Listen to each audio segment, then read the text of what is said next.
કહેવાનો મતલબ આ ચૂંટણી નાની ચૂંટણી નથી, ખૂબ મોટી ચૂંટણી છે। હું વિધાનસભામાં આદિવાસી સમાજ માટે બોલું, અમને ગમતું નથી। હું અહીંયા અધિકારીઓ સામે લડું, ગમતું નથી।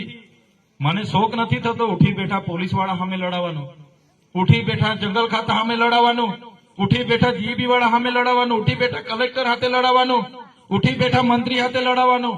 મને કઈ શોખ નથી થતો। મારે બી ઘરે બૈરી પોયરા છે, એ પણ મને રાહ જોતા છે। પણ જ્યાં પણ આપણા આદિવાસી સાથે અન્યાય થાય છે ત્યાં અમે જોઈ નથી શકતા, એટલે આ લોકો સામે અમે લડીએ છીએ, લડીશું અમે। આજે ગુજરાતમાં ક્યાંય પણ કઈ થાય, ગાંધીનગરમાં કઈ થાય, અરવલ્લીમાં કઈ થાય, દાહોદમાં કઈ થાય, તો લોકો આપણને ફોન કરે છે, આવો। તમે આવશો તો જ, નહીં તો અમારા નેતાઓ પર અમને ભરોસો નથી। આજે અંકલેશ્વરમાં કંપનીમાં બ્લાસ્ટ થયો, 4 જુવાન છોકરાઓના ચીથડા ઉડી ગયા। એમના પરિવારોએ ત્યાંના નેતાઓને ફોન કર્યા કે તમે આવો, અમારા 3 બાળકોના પિતાના ચીથડા ઉડી ગયા છે, બાળકો નાના છે અમારા, આવો અમને ન્યાય આપો। કંપની અમને કહેતી નથી।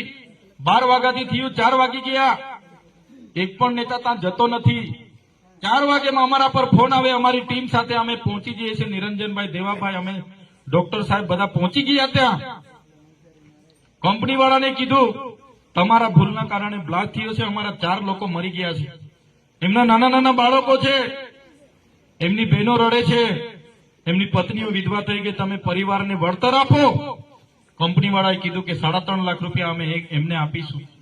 અમે બધા આગેવાનો કીધું 3.5 લાખ રૂપિયા અમે બધા ફાળો કરીને આપી દઈશું, તમારા 3.5 લાખ રૂપિયા અમને નથી જોઈતા। આ ગેટને અમે તાળું મારીએ છીએ। જીતશે તો તમને ઝૂંપડા નહીં મળે, તમને જે રેશન કાર્ડનું અનાજ છે એ નહીં મળે, તમારા રોડ નહીં બને, તમારા કટિયાવાળા પૈસા નહીં મળે, એટલે અમારા માણસને જ મત આપજો, અમારી સરકાર જ આપશે।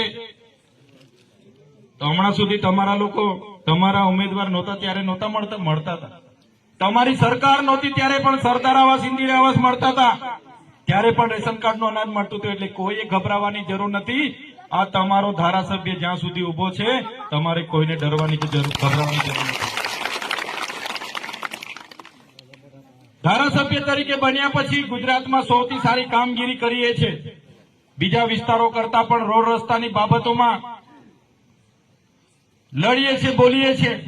મુખ્યમંત્રી જાવલી આવીને રોડ રસ્તાની જાહેરાત કરીને જતા રહ્યા, 2 વર્ષ થઈ ગયા।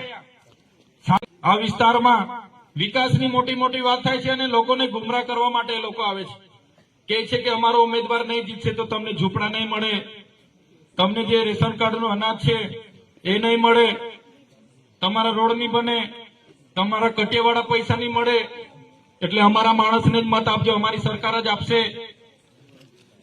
તો હમણાં સુધી તમારા લોકો તમારા ઉમેદવાર નહોતા ત્યારે નહોતા મળતા હતા, તમારી સરકાર નહોતી ત્યારે પણ સરદાર આવાસ, ઇન્દિરા આવાસ મળતા હતા, ત્યારે પણ રેશન કાર્ડનું અનાજ મળતું હતું, એટલે કોઈએ ગભરાવાની જરૂર નથી। આ તમારો ધારાસભ્ય જ્યાં સુધી ઉભો છે, તમારે કોઈને ડરવાની ગભરાવાની જરૂર નથી। ધારાસભ્ય તરીકે બન્યા પછી ગુજરાતમાં સૌથી સારી કામગીરી કરીએ છે, બીજા વિસ્તારો કરતા પણ રોડ રસ્તાની બાબતોમાં લડીએ છીએ, બોલીએ છીએ। મુખ્યમંત્રી જાવલી આવીને રોડ રસ્તાની જાહેરાત કરીને જતા રહ્યા, 2 વર્ષ થઈ ગયા।